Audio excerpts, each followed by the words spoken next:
안녕하세요. 저는 맨 마지막 시간에 강의가 배정돼서 대부분 집에 가시고 없으실 줄 알았는데 자리를 지켜주셔서 너무 감사하고, 저는 현재 단국대학교 특수교육과 응용행동분석 트랙에 초빙 교수로 근무하고 있고, 지금 현장에서는 김민영 ABA 연구소에서 ABA로 아동들을 치료하고 있습니다. 그래서 지금 오늘 제가 발표하는 내용은 지금 현재 과거에서부터 지금까지 상동행동이나 자기자극행동의 효과가 검증된 치료 방법들이나 중재 방법들을 위주로 제가 발표를 할 거고요. 감각 자극 이 행동에 대해서 접근법이 굉장히 다양하게 많이 있을 텐데, 제가 오늘 주로 다루는 내용들은 ABA 방법에 근거해서 효과가 검증된 중재 방법을 위주로 설명을 드리도록 하겠습니다.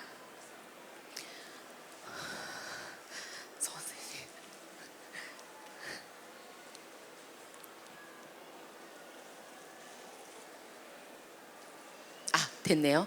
네. 제가 1시간이 굉장히 짧기 때문에 평상시보다 조금 더 스피디하게 강의 진행을 하도록 할게요.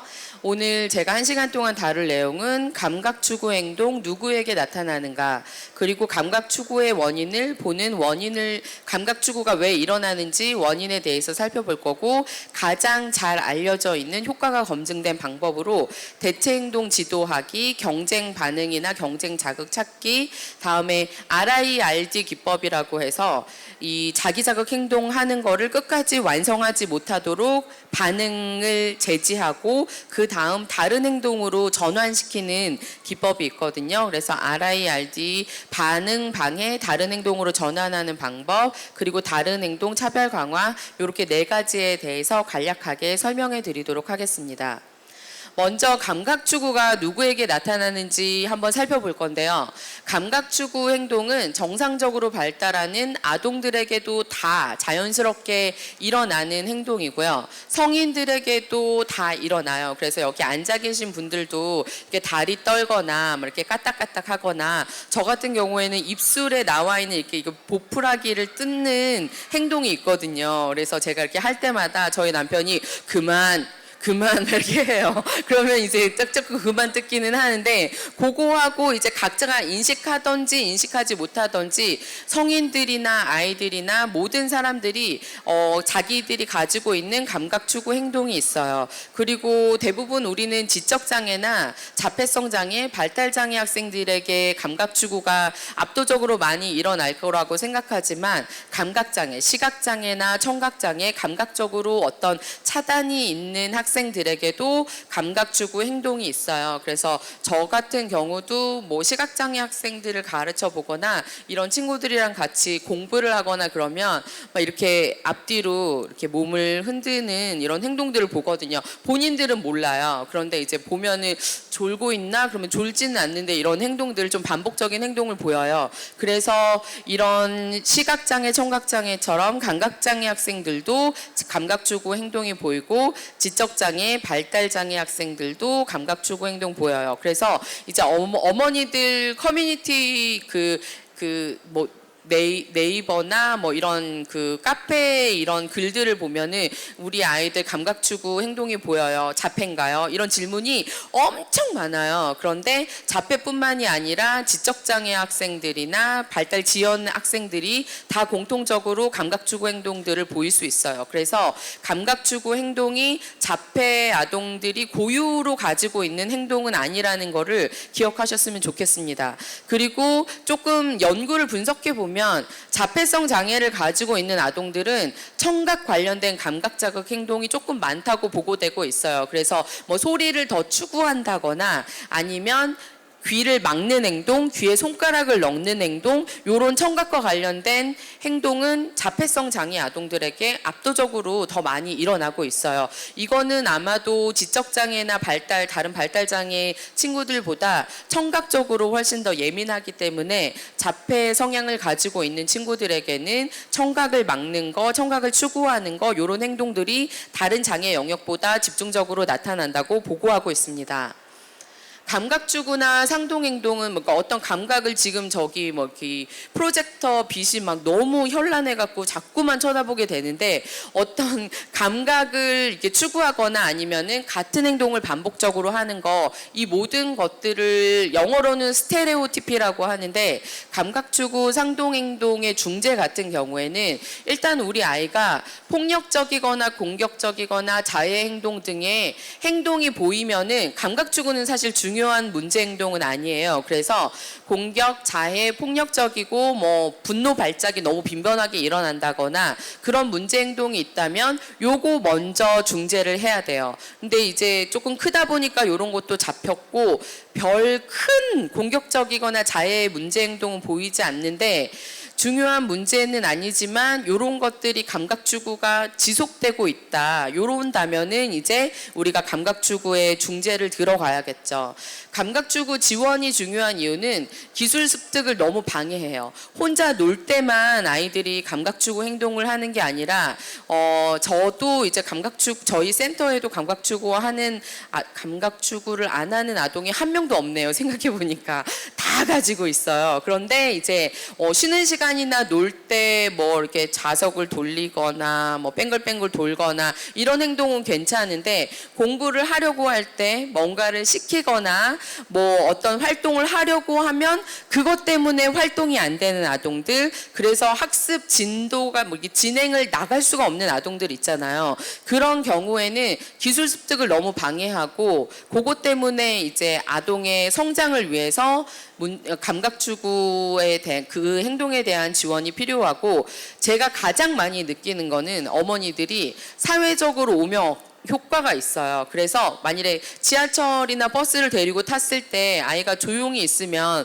괜찮은데 으악 소리 나면 사람들이 다 쳐다보잖아요. 그래서 뭐 사회적인 기술이나 언어 기술이 아무리 높다 하더라도 부모님들이 데리고 다니고 어디 이렇게 이동을 하다 보면은 그런 것 때문에 사람들이 다 쳐다보고 관심이 집중되고, 그래서 아이가 가지고 있는 기능보다 훨씬 더 장애도 심각해 보이고, 그래서 오히려 뭐 이게 분노 발작 가끔씩 일어나는 것보다 자주자주 보이는 감각추구 행동에 어머니들이 되게 못 견뎌 한다는 거를 제가 수년에 걸쳐서 경험하고 있거든요. 그래서 저거 너무 꼴보기 싫어요. 이렇게 대부분 그래요.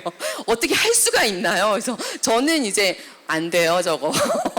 공부할 때 안 하게 하고 뭐 쉬는 시간에 하는 건 하지만 어머니들은 얘가 공부할 거 다 하고 쉬는 시간에 이거 해도 딱 이 순간이 너무 꼴보기가 싫은 거예요. 그리고 다른 사람들도 이상하네, 뭔가 노는 게 이런 이 사회적 오명 효과 때문에 이제 감각추구 지원이 필요하고, 이제 굉장히 흥미로운 연구는 뭐가 있냐면 2세 정도까지 정상적으로 발달하는 아동하고 발달 지연이나 자폐가 있는 아동들의 감각추구 행동을 분석해 본 연구가 있는데 2세 정도까지는 정상적으로 발달하는 아동이나 자폐나 뭐 지적장애나 다 감각추구 활동이 훨씬 많아요. 압도적으로. 뭐 우열을 가리기가 어려울 정도로 왜 다 뭐 딸랑이 빨고 장난감 밀고 줄 세우고 장애가 있건 없건 다 그런 행동들을 보이는데 2세 이후가 지나가면 정상적으로 발달하는 아동의 특징은 감각 자극, 장난감을 가지고 노는 감각 자극을 조금 줄이고 사회적 상호작용을 더 선호해요. 그러니까 자동차를 가지고 놀다가도 엄마 아빠가 오면 거기에서 얻는 감각을 훨씬 더 좋아한다는 거예요. 선택할 기회가 있다면 그걸 선택하는데 2세 이후가 지나가면 자폐 아동들은 사회적 상호작용이나 사회적 자극에는 별로 관심이 없고 더 이제 뭐 놀이나 감각 추구에 훨씬 더 집중한다는 연구 결과가 있어요. 그래서 감각 추구는 그럼 얘들이 도대체 왜 하는가? 이제 지금까지 연구되어진 결과를 보면 일단은 얘네들이 계속 정상 범주에 발달하는 아동들에 비해서 안 하는 감각 추구 행동을 하니까 그냥 자연스럽게 그렇다면 감각을 처리하는 데 문제가 있을 것이다라고 가설을 하는 게 있고요. 다음에 재밌는 건 빈곤한 환경이에요. 그러니까 너무 정말 찢어지게 가난한 게 게 아니라 얘가 그냥 혼자 있는 시간이 너무 많은 경우에 그렇잖아요. 혼자 있으면 저도 평상시에 이런 데서 노래 잘 안 하는데 혼자 있으면 그렇게 콧노래를 해요. 그러니까 혼자 있으면 이제 뭔가 정막을 깨기 위해서 혹은 TV를 반드시 켜야 되거나 뭔가 감각이 조금 어느 정도 있어줘야 되잖아요. 그래서 이제 방임이 되거나 아니면 저는 또 많이 경험한 게 어머니들이나 이제 부모님이 산후 우울증을 겪을 때 아동들 굉장히 혼자 있잖아요. 그러면 그때 다 뭐 그것 때문에 자폐가 됐다는 건 아니지만 그렇게 혼자 놓여 있는 시간이 많은 아이들 같은 경우가 훨씬 더 자기자극 행동의 빈도가 조금 높다는 연구 결과가 있어요. 그래서 빈곤한 환경, 그러니까 자극이 조금 빈곤한 환경이나 아니면 시설에 거주하고 있는 성인들이나 아동들에게 자기자극 행동이 압도적으로 또 더 많이 나오고 있어요. 그리고 ABA에서 응용행동 분석에서 보는 주된 기능은 학습된 행동이라는 거예요. 이게 학습됐다는 건 뭐냐면 누가 가르쳐줘서 막 이런 거 하는 게 아니라 우연히 이렇게 해봤더니 좋아. 그래서 요거를 이제 계속 지속적으로 한다는 거예요. 그래서 행동 분석에서는 생명 유지와 관련된 먹고 마시고 숨 쉬고 뭐 이렇게 뜨거운 거 피하고 요런 거 반사 반응이 아닌 다른 모든 행동들은 학습됐다고 보고 있어요. 그래서 자기 자극은 정말 생존과 관련된 건 아니잖아요. 그러니까 일단 이렇게 해보고 재밌어서 계속 그 행동을 하는 학습된 행동이라고 ABA에서는 보고 있습니다. 그러면 이 행동을 통해서 얘네들이 뭘 얻는지 기능을 분석해 본 연구들이 있는데요. 자동적 강화, 그러니까 내가 나에게 재미를 주는 거예요. 그래서 자동적 강화, 혼자 놀 때 혹은 특정 자극과 함께 일어나는 경우가 있는데 이거는 내가 그거 가지고 놀면서 혹은 뭐 몸을 이렇게 만지면서 기쁨을 얻는 거죠. 뭔가 즐거운 게 있으니까 하는 거. 그래서 자동적 강화의 기능이 가장 크고요. 그 다음으로 강력한 거는 회피예요. 이거 같은 경우에는 제가 임상적으로 경험한 건 뭐냐면 어렸을 때는 그냥 가지고 놀다가 자기 자극 행동 뭐 불빛도 보고 타요버스 다음에 타요에 나오는 기차 있잖아요. 그 노래 막 너무너무 지긋지긋해.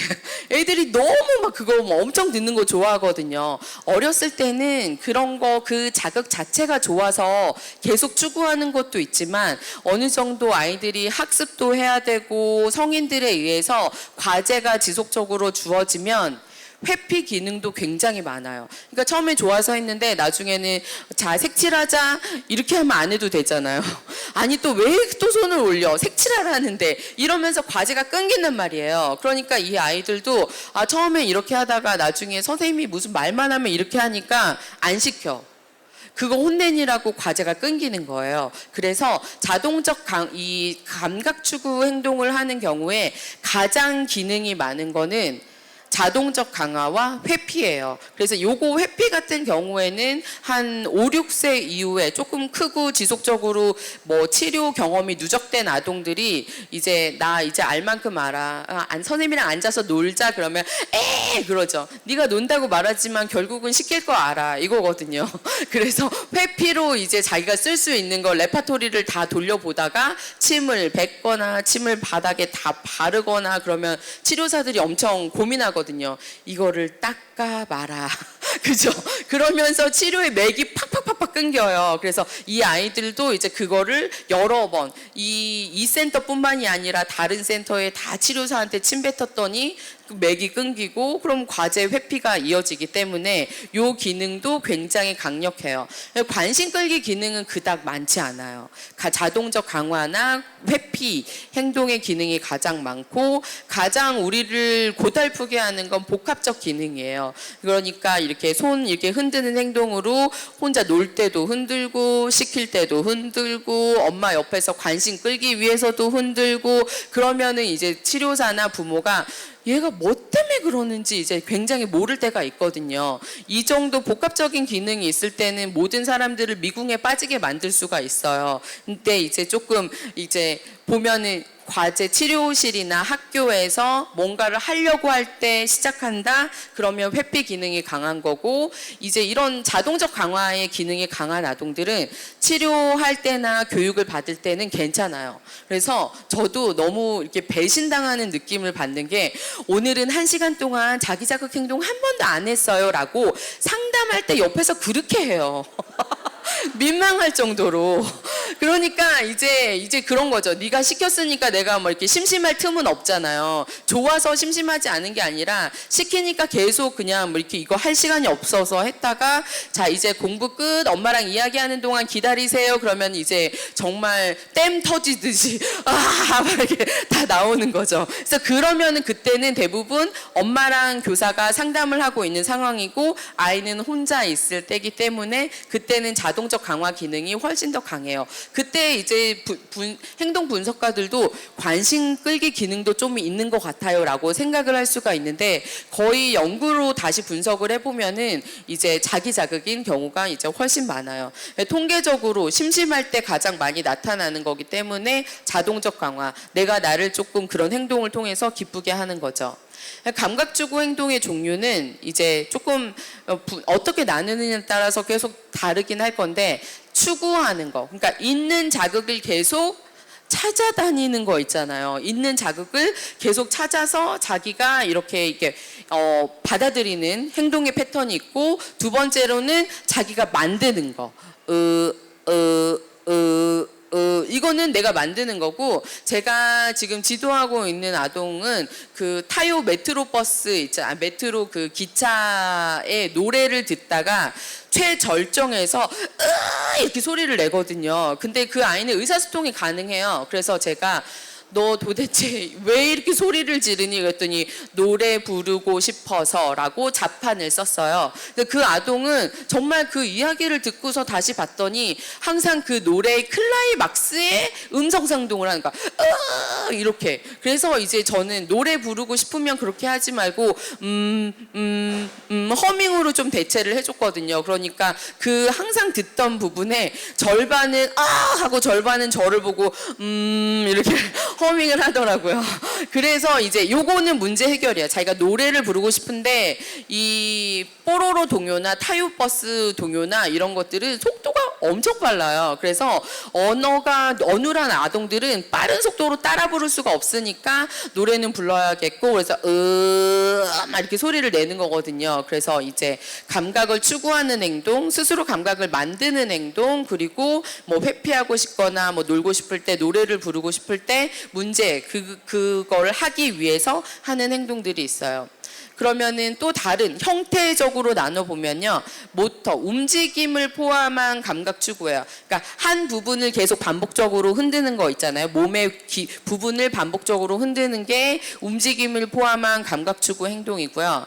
물건 상동 행동은 이제 장난감이나 특정 사물이 개입돼서 계속 같은 행동을 반복적으로 하는 거예요. 돌리기, 줄 세우기, 먹기, 입에 넣기도 손이 아니라 꼭 사물을 입에 넣는 아동들 있잖아요. 그런 거 같은 경우에도 물건 상동에 들어갈 수 있어요. 다음에 음성 상동, 기능이 없는 소리를 반복적으로 내는 거예요. 단어도 아니고 맥락 없이 웃는 거. 저 같은 경우에는 애가 수업 도중에 막 이런 거 있잖아요. 엄마 아빠 어딨어? 하면 막 웃는 거예요. 그래서 처음에는 엄마 아빠를 좋아하나 생각했는데 그냥 자기 자극이었어요. 왜 맥락이 없잖아요. 제가 애를 간지럽힌 것도 아니고 공부 끝 이러고 한 것도 아닌데 그렇게 자지러지게 웃더라고요. 이것도 그럴 경우에는 음성 상동 영역으로 보는 거예요. 다음에 뭐 가방 어딨어? 라고 물어봤는데 지수야 같이 먹자 이렇게 말하는 경우 있잖아요. 그때 이제 우리들은 지연된 반향어라고 말을 하기도 하는데 기능이 없기 때문에 음성 상동 행동으로 보는 게 맞아요. 그리고 알파벳 숫자 세기 1, 2, 3, 4, A, B, C, D, E, F. 우리 아이는 말을 못하는데 알파벳은 그렇게 잘 알아요 라고 하지만 그게 아무런 언어 소통적인 기능이 없기 때문에 그것도 음성 상동 행동으로 보는 게 맞습니다. 그런데 너 뭐 어디서 왔어? 물어보면 어디서 왔어? 즉각적으로 따라하는 거는 언어의 기능이 있거든요. 언어 모방이라는 기능이 있기 때문에 반향어라고 말하는 즉각적인 음성을 모방하는 거는 음성 상동이라고 보지 않아요. 그냥 기능이 있는 언어라고 보고 있어요. 이 손 움직임, 움직임이 들어간 대표적인 상동행동을 보면 손가락 흔들기, 손가락 꺾기, 맥락 없이 막 그냥 여기저기 포인팅하는 거, 다음에 손 부채, 더울 때 하는 건 상동행동 아니에요. 그렇죠? 지금은 여기저기서 이렇게 부채질 하시잖아요. 뭐 물건을 사용한 상동행동은 아니고 더워서 하기 때문에 적절한 행동이죠. 얼굴이나 귀에 손가락 넣기 이런 거 있잖아요. 이거나 뭐 이런 구멍 들어가는 쪽에 손가락 넣는 것도 상동행동, 귀 막기도 상동행동이에요. 시끄러울 때 막는 거랑 상관없이 왜 그런지 모르겠는데 시도 때도 없이 막아요. 이렇게 손을 사용하는 거기 때문에 손을 사용한 상동행동 영역으로 보고 있습니다. 물건 가지고 하는 상동행동, 돌리기, 줄 세우기, 입에 넣기, 뭐 측면 옆으로 보면 엄마들이 막 그만 봐! 막 이렇게 소리 지르시기는 하는데 어쨌거나 물건이 들어간 감각추구 행동도 물건 가지고 하는 상동행동 영역입니다. 다음에 음성상동은 아까 말씀드렸던 것처럼 의미가 없고 맥락이 없는 말을 반복적으로 하고 5초 이내로 같은 말을 반복하는 거. 이게 왜 중요하냐면 뭐 일단 뭐 너 이름이 뭐야? 김민영 말했어요. 그럼 보통은 한 번 말하고 끝나는데 한 번 말하고 나서 음성상동으로 넘어가는 거죠. 김민영, 김민영, 김민영, 김민영, 김민영. 그러면 이제 우리는 또 이게 저 밑에서 분노가 이렇게 올라오잖아요. 그렇죠? 그래서 이런 것들도 이제 음성상동 행동으로 보고 있어요. 음성상동 행동이 아닌 건 속삭이는 거, 뭐 화가 나서 소리 지르는 거, 간지럽혔더니 웃는 거, 아까 말씀드렸던 것처럼 즉각적인 반향어는 음성상동 영역이 아니에요. 자동적 강화일 경우, 그러니까 심심해서 자기가 기쁘게 하려고 스스로 만드는 기능을 가지고 있는 행동은 중재 방법이 적절한 행동을 가르치고 그런 자기가 하는 상동 행동보다는 적절한 행동에 차별 강화를 하는 거예요. 그리고 나서 또 우리에게 조금 중요한 건 경쟁 반응을 찾는 거예요. 이건 뭐냐면 자기 자극이 있는 대부분의 아동들에게 저희가 한번 해봐야 되는 건데 어떤 걸 가지고 있을 때 그 감각행동, 상동행동이 덜 일어나는지를 관찰하는 거예요. 아이가 물건 상동이나 신체 자기자극이나 음성 상동을 하는 아동들은 항상 하는 것 같지만 레파토리가 있어요. 얘네들도 규칙에 따라서 대부분 하거든요. 그러니까 아까 제가 말씀드렸던 것처럼 타요 버스를 할 때 그리고 뽀로로 동요를 듣다가 숫자 노래 있잖아요. 랄라랄라랄라라 딱 그 부분에서만 음성상동이 폭발하는 아동이 있어요. 혹은 이 타요 버스를 옆으로 눕혀서 왔다 갔다 하면서 타요 방구 소리를 찾는 애들 이런 애들이 있거든요. 근데 꼭 그거 할 때는 감각 자극 추구가 심한데 그 쭉쭉이 뭐 개구리 알이나 다른 거 뭐 클레이나 이런 거 가지고 놀 때는 음성상동이 안 일어나는 그런 자극을 찾는 게 굉장히 중요해요. 그래서 어떤 것들과 함께 했을 때 자기 자극 행동이 덜 일어나는지를 찾는 거고 네 번째는 반응을 제지하는 거예요. 블락킹. 자 보세요. 이렇게 하려고 그러면은 이렇게 손을 올리는 순간 블락킹을 어떻게 할까요? 손 이렇게 그쵸 잡거나 내리거나 이렇게 하면 눈을 가리거나 그래서 행동을 시작하는 것까지는 우리가 빨리 캐치하기가 어려워요. 자기가 자기 손을 드는데 우리가 바로 옆에서 24시간 눈을 부릅뜨고 지켜보지 않는 이상 순식간에 올라오잖아요. 그쵸? 그러니까 올라오는 것까지는 어쩔 수 없지만 그거를 끝내지 못하게 막는 거죠. 이거는 우리가 어떻게 하는 거지라고 생각해 이렇게 조금 궁금하시면 자위행동하는 아동들 같은 경우에 일단 시작을 하려면 손을 바지 속으로 넣어야 되잖아요. 그렇죠? 손으로 넣는 행동이 시작됐어. 그럼 끝내지 않게 어떻게 해야 돼요? 빼면 되죠. 그렇죠? 고추를 만지거나 그 부위를 만져가지고 감각을 느끼기 전에 블락킹을 하는 거예요. 그래서 이제 제지하는 반응 제지 방법을 사용할 수가 있습니다. 적절한 행동. 그러면 도대체 이렇게 자동적 강화, 심심해서 하는 행동들 같은 경우에 적절한 행동은 사회적 상호작용을 증가시키고 놀이기술을 가르치는 거예요. 사회적 상호작용, 가만히 내비두면 사회적 상호작용 안 하고 장난감이나 뭐 이런 거 가지고 자기자극 행동을 하기 때문에 촉구를 통해서, 혼자서는 안 하니까 엄마한테 공 굴려봐, 뭐 이거 던져봐, 엄마 따라해봐, 이런 식으로 사회적 상호작용을 아무리 해도 안 돼요. 그러니까 신체적인 촉구를 통해서 계속하면서 강화를 줘서 사회적 상호작용을 증가시키고 놀이 기술을 가르쳐요. 이것도 타요 버스만 가지고 노는 애들은 다른 거 주면 잘 안 가지고 놀거든요. 그러니까 이것도 촉구를 통하거나 응용행동 분석에서 사용하는, 굉장히 자주 사용하는 기법 중에 하나는 페어링이에요. 이거는 내가 선호하지 않는 자극, 중립적인 자극, 얘는 클레이에 관심도 없어요. 클레이 주면은 막 이렇게 하는 아동이면은 클레이를 좋아하고, 클레이는 그냥 관심이 없고 고래밥이 좋아요. 그러면 클레이를 옆에만 놔. 만져, 밀어 이렇게 하기 전에 옆에 놓은 상태에서 고래밥을 동시에 주는 거예요. 자, 다음에 그렇게 계속 시간을 지내다 보면 고래밥, 항상 클레이가 옆에 있을 때 내가 뭔가를 받았어. 이런 경험이 누적되기 때문에 클레이에 대한 점토에 대한 반향이 조금 줄어들거든요. 그때 선생님이 노는 거 봐봐. 보는 거, 다음에 만지기만 해, 뚜껑 열기만 해, 이렇게 해서 점차적으로 강화시키는 거예요. 제가 굉장히 성공적인 사례를 가지고 있었던 건 뭐냐면, 제가 가르치는 아동 중에 물건을 그렇게 튕기는 애가 있었어요. 이렇게 책에다가 튕겨. 튕기는데 이게 던지는 맛도 있지만 튕기는 거 그렇게 보면서 좋아하더라고요. 근데 저는 이제 시각적인 추구가 있으니까 책이랑 페어링을 시켰거든요. 그래서 책을 꺼내면 제 뺨을 그렇게 때렸어요. 그래서 2시간 조기교실 가르칠 때 뺨 20-30번 정도 맞았거든요. 책 보자. 바로 조그만데 엄청 세게 때렸거든요. 그래서 보지도 마. 책 옆에 있고 걔는 빼빼로를 좋아해서 빼빼로 먹어. 책 잘 보네. 책 근처에만 있었거든요.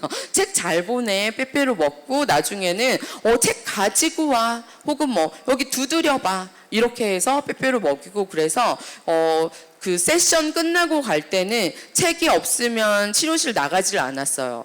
왜냐면 너무 좋아해서 나갔어요. 그래서 제 책 몇 권 훔쳐갔어요, 걔가. 그 정도로. 그래서 중립적인 자극이나 관심 없는 것들을 먼저 보여주고 그 다음에 선호하는 자극을 동시에 제공하는 방법을 페어링이라고 해요. 그래서 처음부터 책을 봐, 여기 뭐 있어, 이게 아니라 점차적으로, 얘가 느끼지 못할 정도로 점차적으로 스며들게 하는 거예요. 그래서 놀이 기술을 확장해서 가르치면 감각 추구 행동이나 이런 패턴들이 감소된다는 연구 결과가 있어요. 놀이가 없어요. 어떻게 해요? 이렇게 하시면은 일단 간단한 놀이부터 시작하는데, 처음에는 촉구나 해봐 이런 지시 없이 딱 줘보고 어떻게 가지고 노는지를 먼저 관찰을 하세요. 해서 그냥 이렇게 만지고 끝난다. 그런가? 그러면 얘의 레파토리는, 클레이를 가지고 노는 레파토리는 딱 이게 끝이잖아요. 그러면 이제 아무런 독립적인 놀이가 없으면 그때 촉구를 제공하는데, 이때 중요한 건 질리게 하시면 안 돼요. 몇 초 하고 끝내야 돼요. 선생님 따라해봐. 콩콩콩 끝. 또 시키려나 짜증이 내기 전에 아니야 놀아 막 이렇게 하는 거예요. 그래서 감질만 나게 조금씩 이제 도입을 하시고, 그런 다음에 놀이 레파토리를 쭉 늘리시는데, 공은 보통 공 가지고 할 수 있는 놀이가 뭐예요? 던지고 차고 굴리고 이렇게 그 농구공 거기 골대에 넣고 요런 걸로 기술 조금 짧게 늘리고, 클레이는 밀고 다음에 클레이에 촛불 꽂고 요런 거 있잖아요. 간단하게 레파토리를 쭉 늘리실 수가 있어요. 그런 다음에 물건을 가지고 이제 다른 사람이랑 하는 거예요. 처음에 혼자 놀도록 한 다음에 옆에서 이제 우리 치료사나 부모가 아주 짧게, 친구가 그냥 요렇게만 하면은 엄마 따라해봐 콩콩 하고 끝. 엄마 따라해봐 후 돌리고 끝. 이렇게. 그래서 2, 3초가 넘지 않도록 레파토리를 짧게 가르쳐서 놀이 기술을 가르치고 혼자 이제 놀지 않는 거죠. 왜냐하면 엄마가 하는 거 따라하고 선생님이 하는 거 따라하고 강화를 많이 받고 칭찬을 많이 받으면 이제 이 놀이 기술을 점차적으로 확대하는 거예요. 처음에는 코끼리 모형 가지고 놀면 코끼리 흉내 내면서 쿵쿵쿵 걸어가는 거, 다음에 먹이는 거 흉내 내고 그러면 언제까지 이렇게 가르쳐야 되냐면 코끼리를 줬을 때 혼자 쿵쿵하고 혼자 먹이는 거 한번 해보고 요런 거 될 때까지 자연스럽게 이건 되게 인내심이 필요해요. 그래서 자꾸 해보려면 도망가는 녀석들도 되게 많거든요. 그래서 요런 식으로 하나만 아동들이 보면 놀이 기술이 아예 없는 게 아니라 하나 하고 도망가. 그쵸? 버스 가지고 뭐 타고 오르고 이렇게 하면 되겠는데 이렇게 하고 도망가. 그러면 이제 거기에서부터 출발을 하는 거예요. 조금씩 레파토리를 늘리는 식으로 이제 우리가 할 수 있고, 다음에 나이가 연령이 조금 있는 아동들에게 저희가 효과가 굉장히 검증된 방법은 비디오 모델링이에요. 그래서 비디오 모델링이 놀이기술이나 사회성 기술 증진에 효과가 있다고 굉장히 오랫동안 입증된 전략이에요. 이건 뭐냐면은 캐리 언니 나와서 막 여보 배불러 뭐 음식 차려줘 배고파 물 줘 이거 뭐 이렇게 하면은 아동들이 그런 거 하는 거 보고 놀잖아요. 그리고 뽀로로가 나와서 뭐 바나나 차차차 춤추는 거 보면 옆에서 흉내 내는 거. 근데 이게 정상적으로 이렇게 모방 능력이나 놀이 기술이 발달한 아동들은 한 3분 정도를 보고 자기가 따라할 수 있는 거를 조금 모방을 하거든요, 나중에. 그런데 우리 이제 발달 지연이 있는 친구들 같은 경우에는 비디오 모델링을 시키려면 세그먼트 기법이라고 해서 10초나 굉장히 짧은 거를 보여주고 따라하게 해야 돼요. 그러니까 캐리 언니나 뽀로로를 전체적으로 다 보여주고 이거 보면 뭐라도 배우겠죠. 이렇게 우리는 생각하잖아요. 배우기를 바라는 마음 가득. 하지만 이게 감각축으로 끝나버린다는 거예요. 그래서 모방 학습이 필요하다면 모방 능력을 키우려면 세그멘트로 잠깐 비디오 박수 치는 거 하고 얘가 따라하고 혹은 뭐 캐리가 그 케이크에 촛불 끼우는 거 그것만 딱 따가지고 보여주고 얘 보고 이제 우리가 이때는 비디오 모델링 할 때 굉장히 중요한 건 우리 치료사들은 따라해 이 말 엄청 많이 하거든요. 이렇게 해봐 따라해 이게 아니라 비디오 모델링은 말 없이 신체적 촉구로 그거를 도와줘야 돼요. 그래서 짧은 세그멘트를 만들어서 보여주고 다음에 얘가 그 부분을 보고 안 하면 조용히. 왜냐하면 우리가 얘처럼 따라해봐 이렇게 말하면 비디오를 보고 모델링을 하기보다는 그냥 선생님이 시켰으니까 하는 지시 따르기로 끝나는 경우가 많거든요. 그래서 이제 비디오 모델링을 하실 거면 짧게 쪼개가지고 보여주고 아동이 따라하게 하고 강화를 주고 이런 식으로 해서 놀이기술 확장을 할 수가 있어요. 비디오 모델링이 효과적이려면 동작 모방이 있어야 돼요.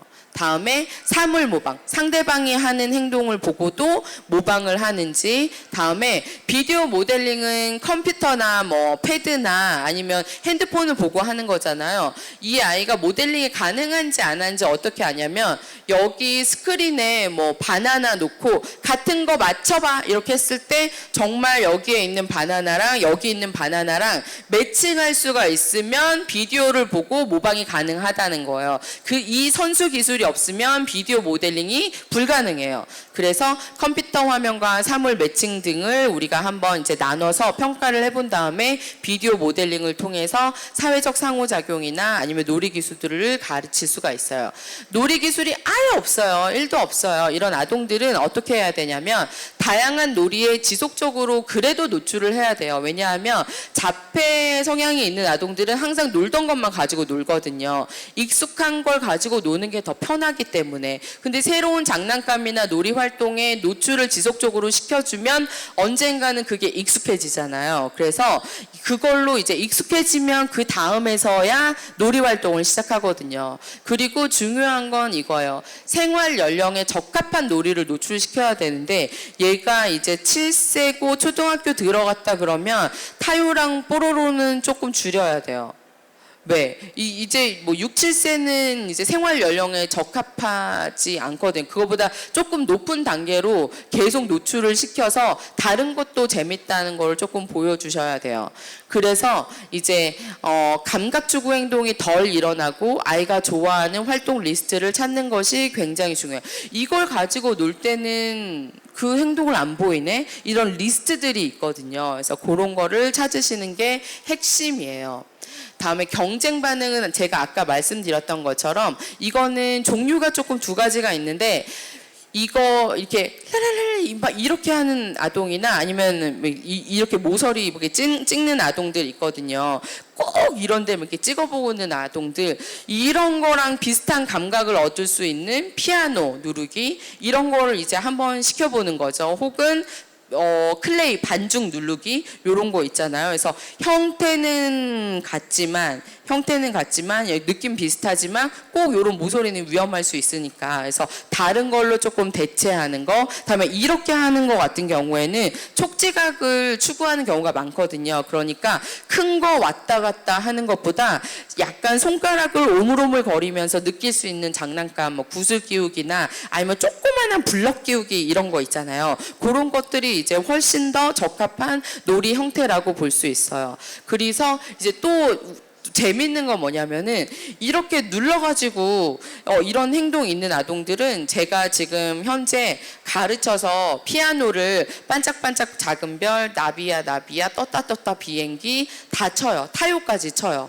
그래서 가르쳤거든요. 그래서 이제 피아노를 주면서 오늘은 무슨 노래 칠 거야? 그러면 떴다 비행기 쳐봐 그러면은 뭐 떴다 이거 치거든요. 근데 이제 그거는 저희가 전환하기는 한 거지만 제가 그 아이를 2년 동안 지도하면서 느낀 거는 그래도 혼자 있으면 이게 편하구나.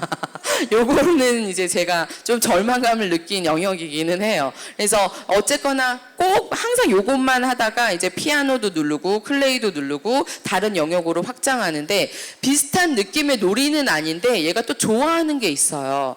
연필 꼭다리 돌리는 거 이런 거 있잖아요. 요거랑은 다른 건데 이거 할 때는 또 동시에 할 수가 없잖아요. 그래서 이 아동들은 피아노 치는 것보다 뭐 형태는 다르지만 더 다른 활동을 더 선호할 수가 있어요. 그래서 그 활동을 찾는 게 핵심이에요. 경쟁, 동기, 감각적으로 비슷한 활동이나 자극은 감각 추구 활동의 동기를 약화시킨다는 건데 저희 ABA에서는 어떤 식으로 사용하냐면 그거를 강화처럼 사용하거든요. 그래서 타요 버스 노래를 좋아한다 그러면은 강화제로 뭐 어떤 활동을 하고 나면 잘했어 하고 그걸 듣게 해요. 자주 듣게 해요. 그러면은 굳이 그거를 들으려고 텐트럼을 부리거나 뭐 일부러 더 찾아 듣지 않겠다는 전제하에 하는 거예요. 자 들어라 마음껏 들어라 이러면 어떡해요. 나중에는 지겨워 이런 느낌이 들겠지 하고 많이 사용하는 거여서 불 이렇게 하는 애들은 강화 자극을 막 불 돌아가면 사이키 조명 같은 거 써요. 장난감 막 불 나오면서 이렇게 소리 나는 거 장난감 가지고 쉬는 시간에 가지고 놀게 하면 굳이 그걸 하려고 막 이렇게 눈 쳐다보지 않겠지 하는데 굉장히 중요하게 선생님들이 어머니들이 기억하셔야 될 건 뭐냐면 어떤 아동은 효과가 있어요. 그거를 보여주면 이젠 지겨워 그만 볼래 해서 상동행동이나 감각추구 행동이 감소하는 아동들도 있지만 반대로 폭발하는 아동이 반드시 있어요.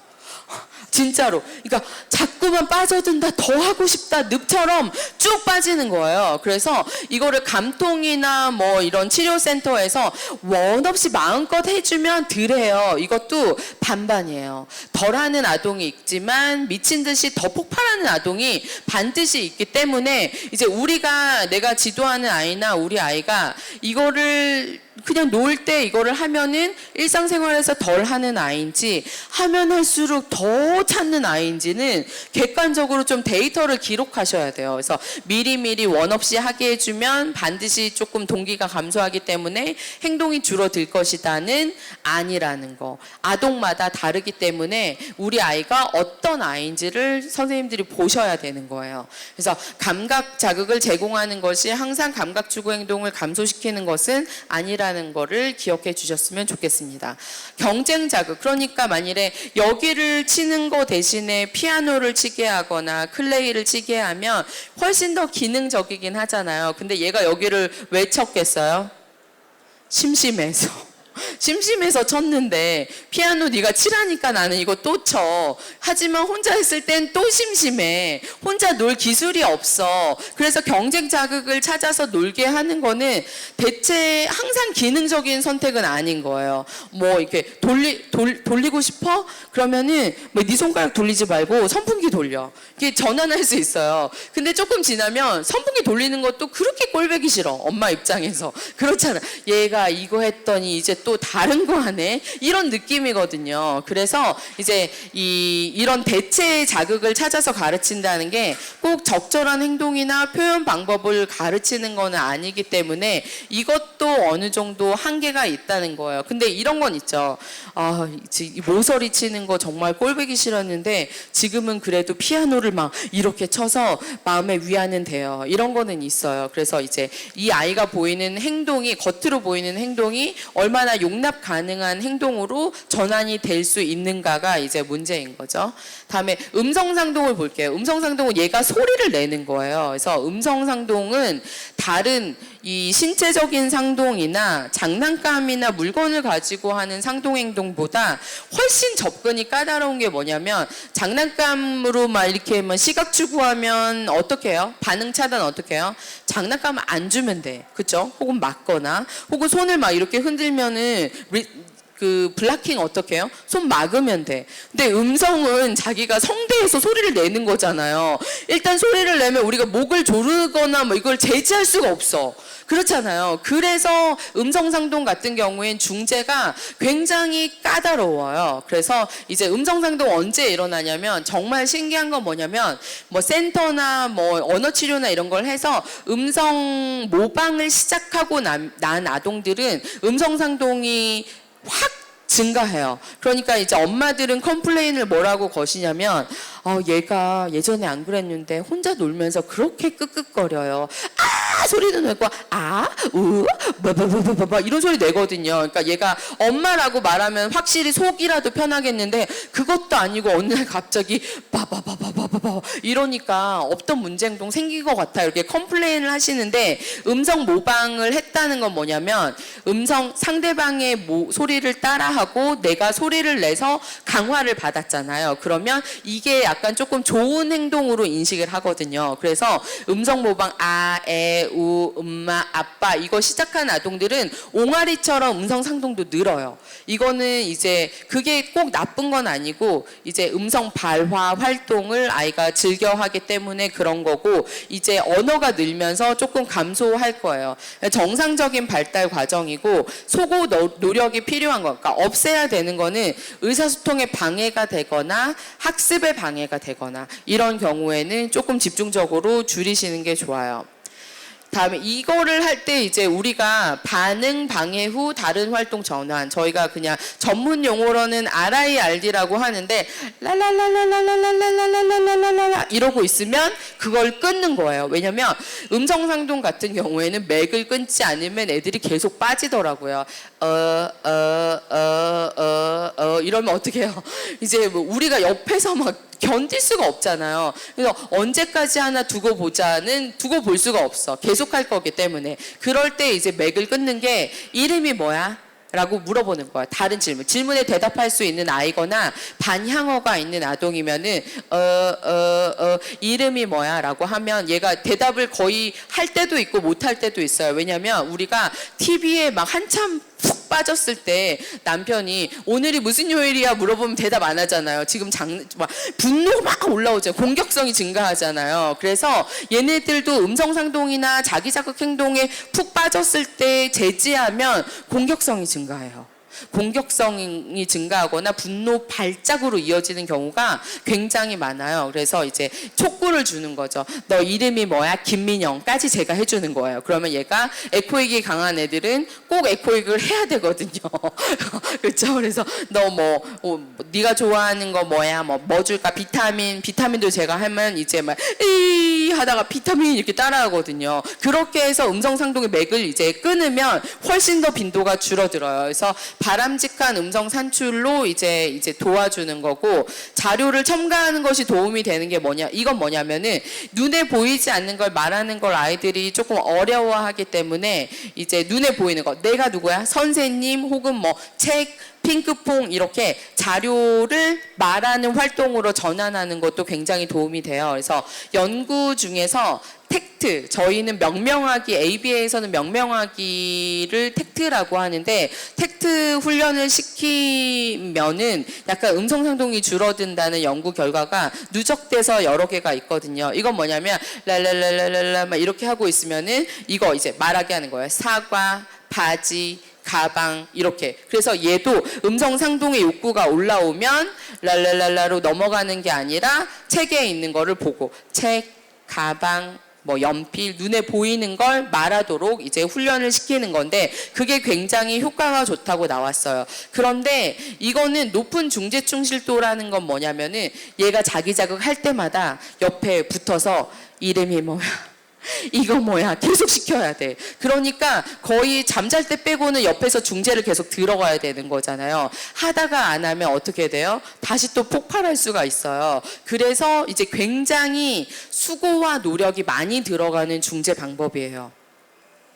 다음에 상동행동 움직임이 들어갔을 경우에는 아까 말씀드렸던 것처럼 그냥 제지하면 되는데, 이럴 경우에는 이제 적절한 행동을 동시에 지도하는데, 만일에 얘가 자위행동으로 자기 자극 행동 이렇게 만지려고 하면 손을 제지해서 박수 쳐, 아니면 예쁜 손 이런 식으로 다른 활동으로 전환시키는 거예요. 근데 이거 예쁜 손은 너무 수동적인 행동이니까 그거 대신에 다른 클레이를 주무르게 하거나 풍선에 밀가루를 넣어서 이거 고추 만지는 대신에 이거 만져라, 이게 대신에 다른 행동으로 전환시키는 거예요. 그런데 특히 움직임이 들어간 행동을 제지하려면 손으로 막아야 되잖아요. 그래서 내가 빠지고 있는 행동에 물리적으로 누가 접근하고 어떤 제지한다는 느낌은 몸을 제지했을 경우에 반감이 굉장히 커요. 예, 그래서 움직임 상동 중재 시 공격성이 굉장히 증가하는데, 제가 이제 현장에서 아동들을 지도해 보면 움직임뿐만이 아니라 노래 듣고 있는 거 끊고 이제 선생님 줘 그러면 폭발적으로 공격성이 증가하거나, 이럴 경우는 이런 게 있어요. 그래서 특정한 것들에 너무 집착이 강해서 회수할 때 꼭 울고불고 텐트럼으로 끝난다. 그러면 차라리 그 자극을 사용하시지 않는 게 좋아요. 공격성만 증가하는 거기 때문에 그냥 아싸리 혼자 놀 때 그거 가지고 놀게 하거나 수업 때 강화 자극으로 사용하시면 안 돼요. 그 부작용이 훨씬 더 크기 때문에. 그래서 움직임을 제지할 때 신체적인 촉구가 들어가는 경우 아동들이 본능적으로 공격성이 증가할 수 있다는 거. 그래서 이제 저희 같은 경우에는 이제 그런 아동은 그런 자극을 사용하지 않는다거나 아니면 충분히 가지고 놀게 해요. 충분히. 그래봤자 1, 2분 차이거든요.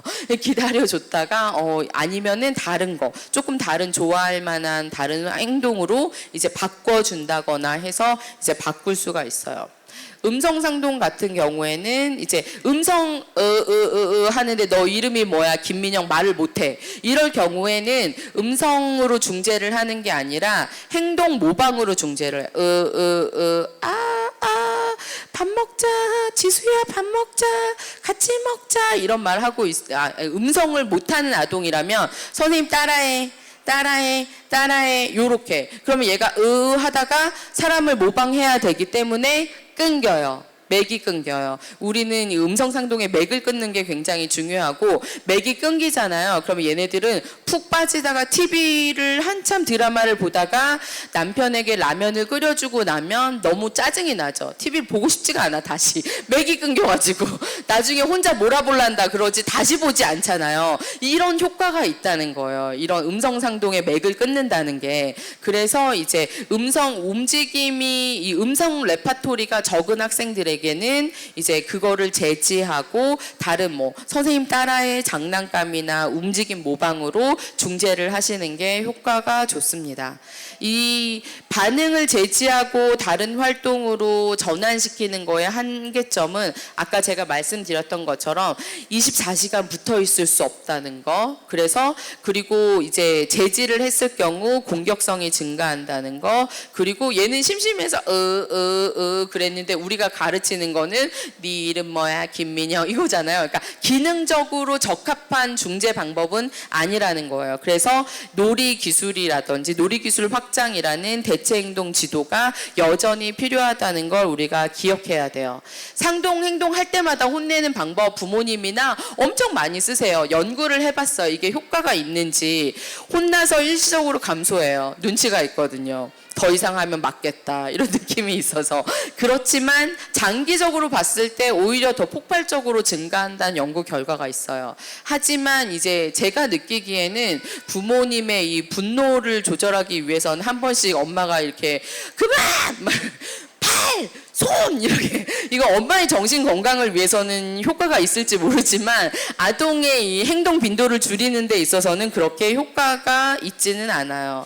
그러면 이제 감통 이거는 굉장히 조금 민감하긴 한데 그래도 제가 말씀을 드리고 끝내고 싶어요.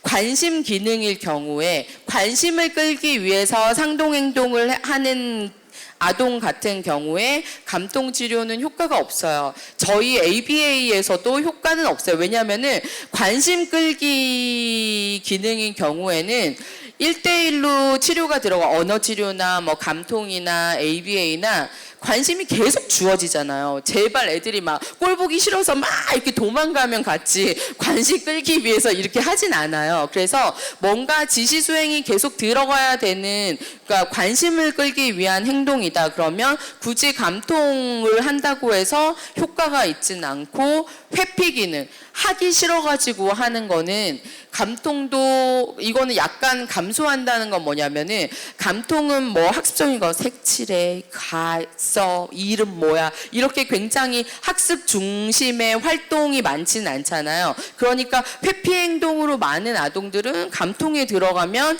그런 뭐 지시 수행이 굉장히 밀도 깊게 들어가지가 않고 해도 뭐 몸을 사용하는 거기 때문에 회피 행동 기능이 조금 감소한다는 거. 하지만 이게 완전히 사라지진 않아요. 다음에 감각 추구 정말 감각을 추구 이렇게 심심해가지고 막 이렇게 자기 자극 행동이나 이런 거 같은 경우에는 효과가 있다는 연구 결과도 있고 효과가 없다는 연구 결과도 있어요. 일관적이지가 않아요. 그래서 만일에 감각 처리에 문제가 있고 소근육이나 뭐 이런 뭐 이런 기술들이 부족해서 감통을 한다면은 그거는 맞는 말이지만 만일에 이 아이의 감각 추구 행동의 기능이 관심 끌기나 회피 기능이로 주로 얘가 막 그 행동을 한다. 그렇다면 감통으로 해결될 게 아니라 심심해서 하는 행동이기 때문에 놀이 기술을 확장하고 사회적 상호작용 기술을 증가시키는 게 효과가 있다는 거예요. 그래서 이제 상동 행동으로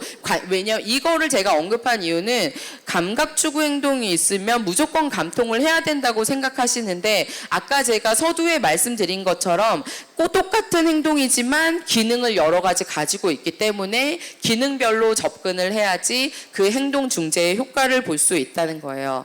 제가 말씀드린 것처럼 오늘 발표된 내용은 과거부터 현재까지 효과가 검증된 이 중재 방법을 제가 발표한 거고 그래서 요약 정리한 내용입니다. 그래서 혹시 질문 있으시면 질문 받도록 할게요.